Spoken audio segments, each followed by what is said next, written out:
Hey guys, welcome back to another video. In this video, I'll be giving you some tips on running import-export.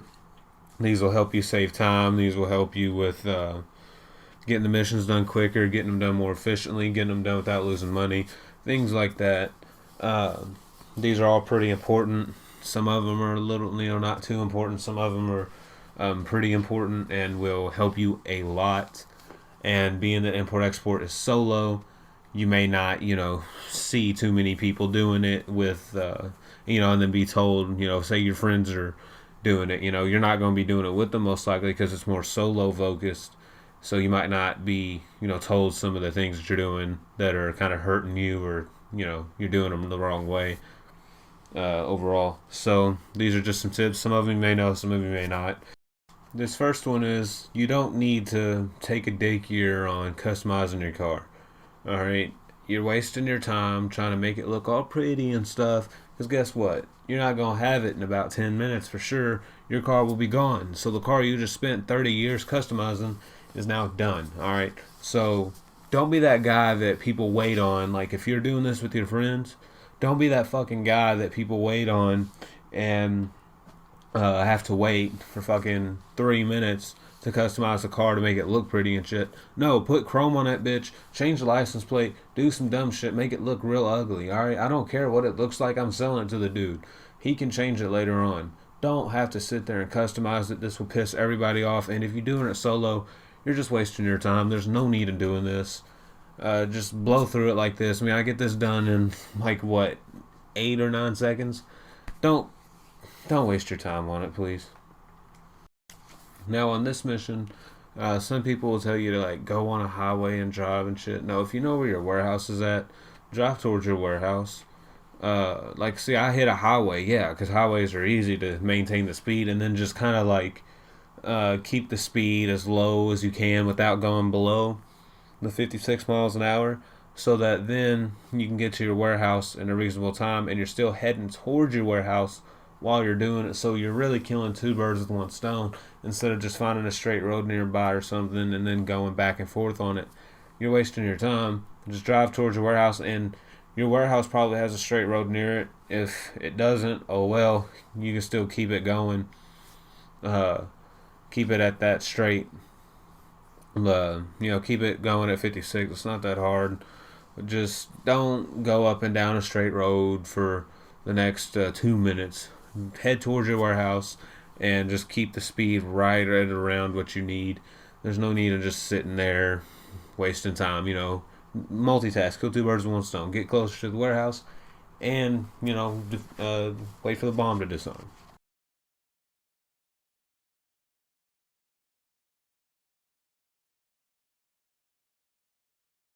Now there are a few missions that are like this with the police chase one. What you have to do is it tells you to like go steal it, right? And whenever you get close, it's like, oh no, the silly goose got into a police chase, or he's been wanted by the police, and now they're on to him. Oh no! And then he just so happens to take off, and then the car gets fucked up in the process. It's pretty convenient for Rockstar, to fuck you while you're trying to make money, just to fuck you a little bit. Pretty convenient for them. How they can make that work. But what you're going to do for these missions, because there's a few of them in different locations, is go as far away from that motherfucker as you can, and then you go in and you snipe the dude out like this, and you can shoot the car as much as you want. The damage doesn't register, and you also don't trigger the police chase, so you can just go up to the vehicle, steal it, and you're good. Now I recommend once you get there though, you have Lester ready to go. And once you get in the car and you're able to drive it, go ahead and, as you see here, what I'll do is I'll wait till I'm in the car, then I'll call Lester. I'll, finish the call up with him. What I'm trying to say here. And then I'll take off. That's just so that it doesn't glitch out, because sometimes Lester's thing glitches out and the cops get right back on you. So right there, that prevents that from happening. And I can go on about my day, and then the police can go on about their day, and we're all happy, and I go to my warehouse, sell it, make money. So really, at the end of the day, we're all winning.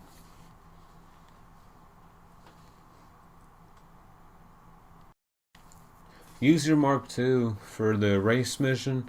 There's a mission where it'll tell you to go to a race starting area. They'll go there and they'll be like, oh, you gotta get to this in this amount of time, or he can't get the car, or you won't get the car, even though it doesn't make sense because you're a criminal.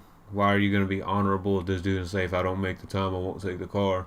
Why wouldn't you just go take it anyway? You already know where it's at. But anyway, you're supposed to go beat his like record time or whatever, and then you go. Now most of the time though, you barely have enough time left if you use like a vehicle. You barely have enough time to get there, and like a crash or two can change that completely. Usually, so the Mark II though makes it very easy. Right there, I decided to ride the windmill. But the Mark II makes it very easy to get over to an area, and then it's real close also.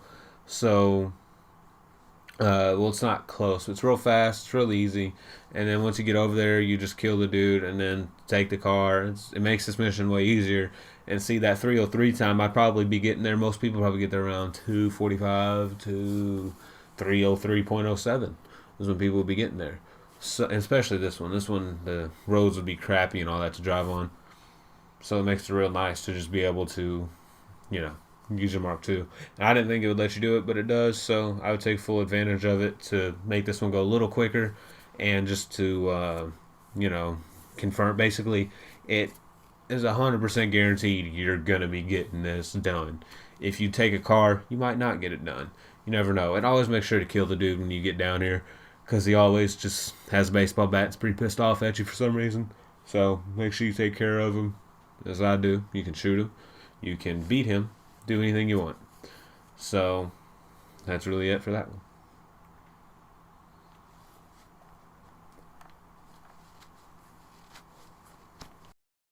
Now on these missions, most of the time there will be an NPC, little group that chases you, and they will shoot the car and damage it. I recommend that you get out and fight the dudes so that, one, you're not getting shot at. Two, you don't lose money or as much money. Usually they'll shoot it once or twice before you're able to get out, and this saves you from doing that, from losing money from that, or saves you as much money as you can. Well, it does get kind of annoying to fight these dudes because they just don't fucking miss. You fight them, kill them. There's like 3 to 5 waves that come out, and boom, you go on with your business, and you're happy. Everybody's happy except for them, and you make your money. It's kind of annoying to when you're driving the car back and have to fight the dudes all the time, but it's just part of import-export, Just fight the dudes and go on. Yeah, this will save you a lot of money in the long run. Don't just drive through. Like the other day, I drove and just kept driving because there was only like a block or two away. So I just kept driving. I didn't even care. I only got like $2,000 worth of damage anyway. Cases like that, that's different. But like if it's something like this, where you gotta go across the map, basically, make sure you fight the dudes. It's not worth losing that much money just because you didn't want to fight the dudes. You want to speed it up. Plus, you're eating the cooldown time from selling the last car, which is kind of good. So just fight the dudes. The Mark II is a very handy vehicle because it's on this list twice. Whenever you're selling your vehicle, you can have dudes chasing you if it's in like a solo lobby, such as this one. So I'm gonna kill this first wave because they're not too happy with me right now, and I'm waiting on my Mark II to spawn in. So you kill that first wave, right? Boo boo.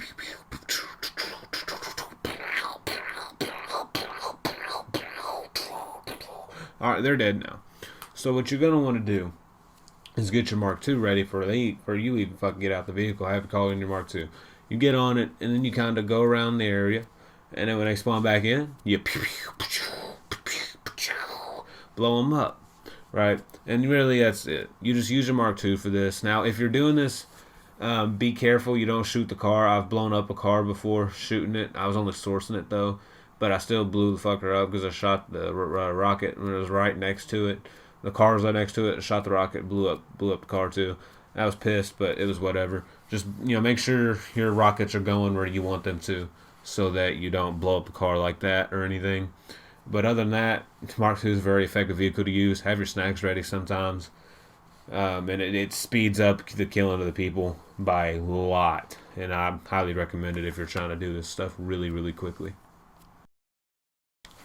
Now, if you are able to get a lobby to where it's just like you and a couple friends, do it. Because as you see, I'm in here with my crew members, and there's no enemies. that come out and chase me. So I highly recommend that you do that. And this is so that you can, it's easier. Now, this is only for the cell missions, though, that the enemies will not chase you on.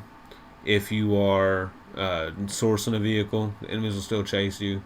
If you're selling it, though, enemies will not come after you at all, which is pretty convenient, because I think Rockstar kind of wanted the rival CEOs to come over there and do it instead. But it's whatever. They hopefully won't. If they do, if they're your friend, just, kill them.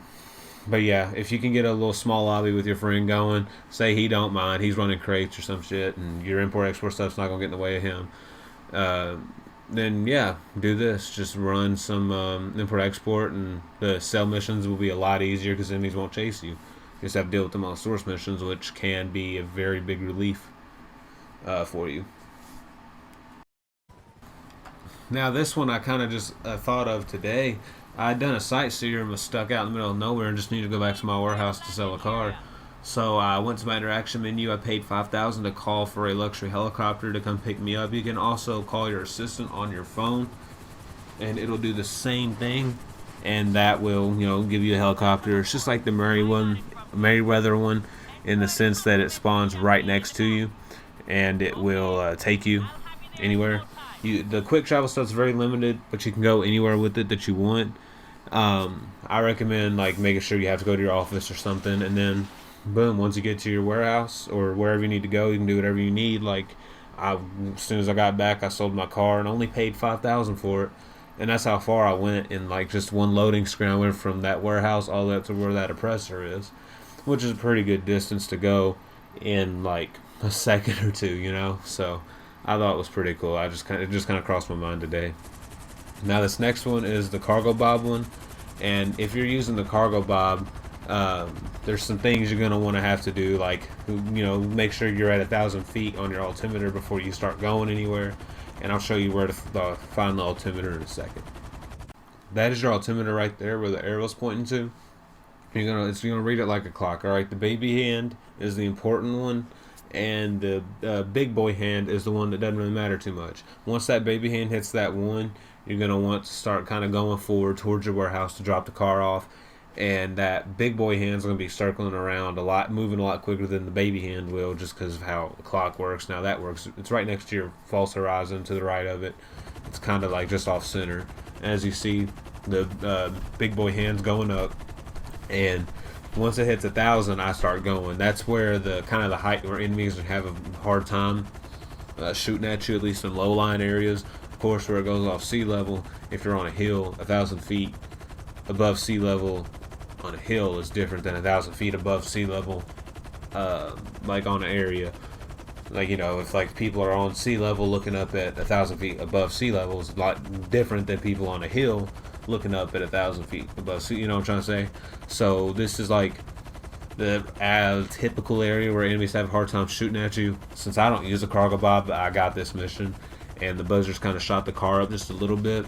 They usually do on this one, but a Cargo Bob is a very effective way of doing it. You can get the car across the map a tit or two quicker, and also you don't wreck the car and have to pay any damages like that.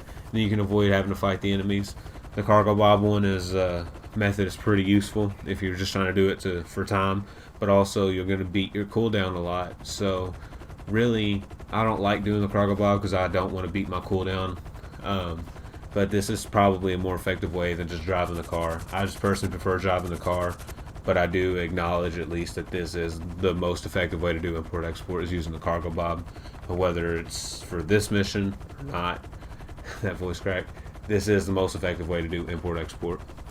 Anyway, hope you guys enjoyed the video. I'll see you guys in the next one. Have a good day, and bye.